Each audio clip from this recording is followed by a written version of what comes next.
Welcome back to my kitchen, everyone. Today I've got my new watermelon cake for you. We're gonna be decorating it to look like a watermelon with an ombre look and watermelon colors, but the flavor is also watermelon. And I have white cake layers that are nice and tender and fluffy and just delicious. After they bake though, that's when I added some watermelon simple syrup on top to give them that flavor of watermelon. I also have watermelon buttercream and lime curd. The lime is fun because it adds just a little bit of contrast to that sweetness from all the watermelon flavor and the sugar of the cake and the frosting. And so that tart lime curd is a great addition to this cake. I think you're gonna love it. It's really refreshing and just makes you think of summer. All right, so I'm starting off with a 6-inch cake board right underneath my cake layer, and then an 8-inch cake board for support and just handling and moving it around. I also put a dollop of frosting right in the center of the cake layer, and then I use my offset icing spatula to push it outwards and spread it around the cake layer. This helps so I don't get crumbs in the frosting, and I'm just covering it with a thin coat of frosting.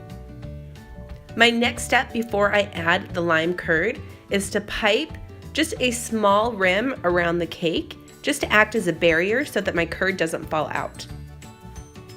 I'm only adding about a couple tablespoons of the lime curd. You don't want too much because the cake will become unstable, but just enough for flavor, and this lime curd has a lot of flavor. So about 2 tablespoons in between each layer is perfect. I'm just gonna spread that out, making it just as level and even as the frosting and the cake layer.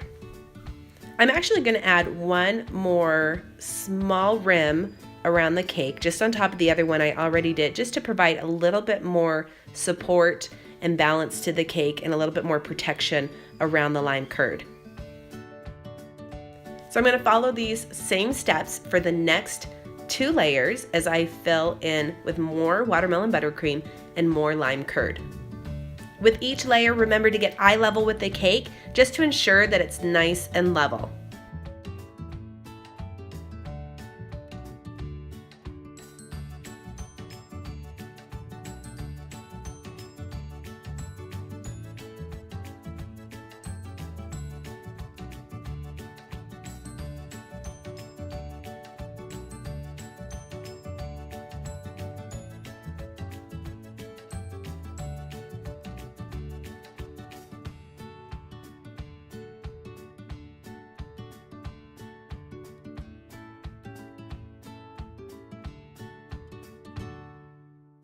And with that last cake layer, remember to go top side down so the smooth, crumb-free side is on top and easy to cover with frosting.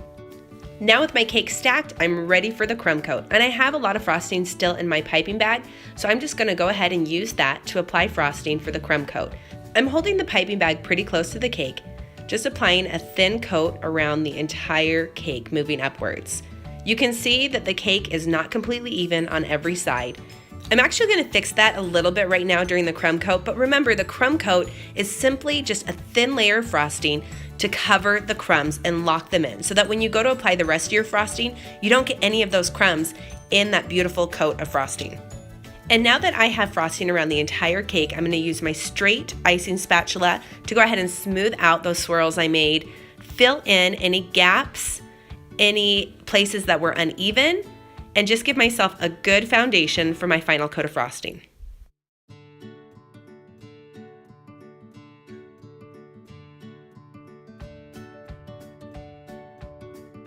You also want a little bit of frosting on top, not a lot, just a little bit. Again, a thin layer. It's okay if you push it over the edge, just a little bit. You can see I have some coming over the edge. I'm gonna go back around my cake, scrape it, clean it up, and then clean up those top edges as well. So give it one more scrape around with your cake scraper, lifting up that frosting from the top and kind of making now a rim around the top of the cake. Now grab your offset icing spatula, hold it parallel to the top of the cake, and just drag in the frosting.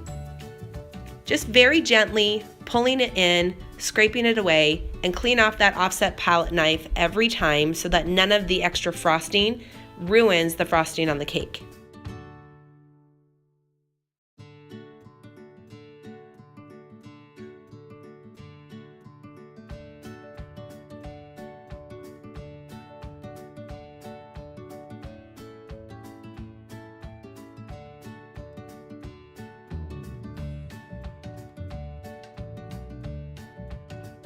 When I'm finished with the crumb coat, I'm gonna set it in the freezer for about 10 minutes just to set up that frosting, and now I'm ready for my final coat. So don't mind the change in cake here. I had to film 2 different times, but I've let this cake sit in the freezer for about 10 minutes, and now I have 4 piping bags, a dark green, a light green, a light pink, and then a dark pink. So you'll start with the dark green, and I'm twisting the top of the piping bag to make sure all the frosting is towards the bottom and then there's no air pockets in that piping bag. And I'm gonna pipe the dark green frosting a couple times around the cake.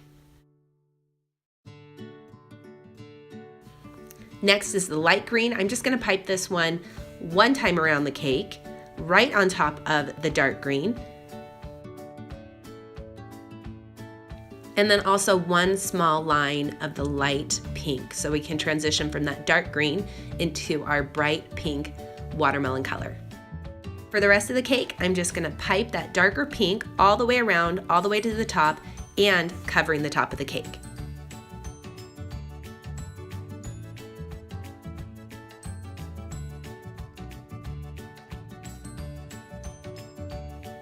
Once my cake is covered in the frosting, I'm gonna take my cake scraper, hold it at a 45-degree angle so it's nice and snug to the cake, and I'm gonna go ahead and do a first scrape around the cake to see where I need to fill in any air pockets.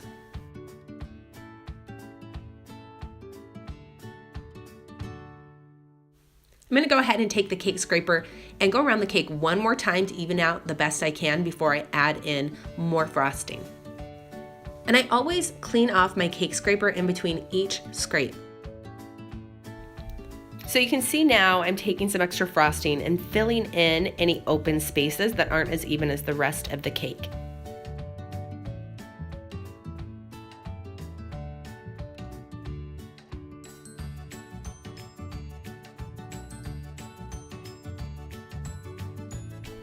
After I have filled in the rest of the open spaces, I'm gonna grab the cake scraper again, go around the cake, smooth it out. So you kind of keep going back and forth between filling in the open spaces and using the cake scraper to smooth out the frosting until you're happy with the look of the cake.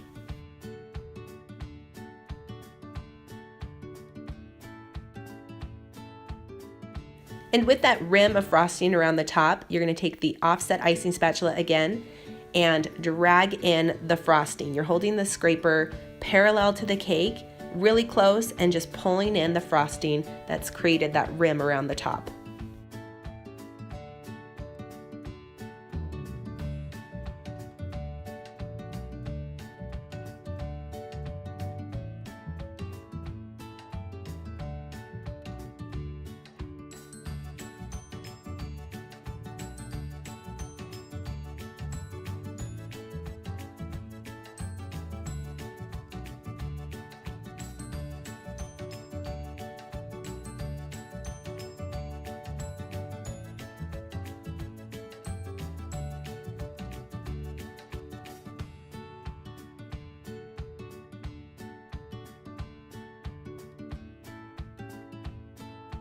And once you're happy with the top of the cake and the sides of the cake, it's time to grab those mini chocolate chips and add them to the dark pink area of frosting. And there you have it, a really simple but fun watermelon cake for summer.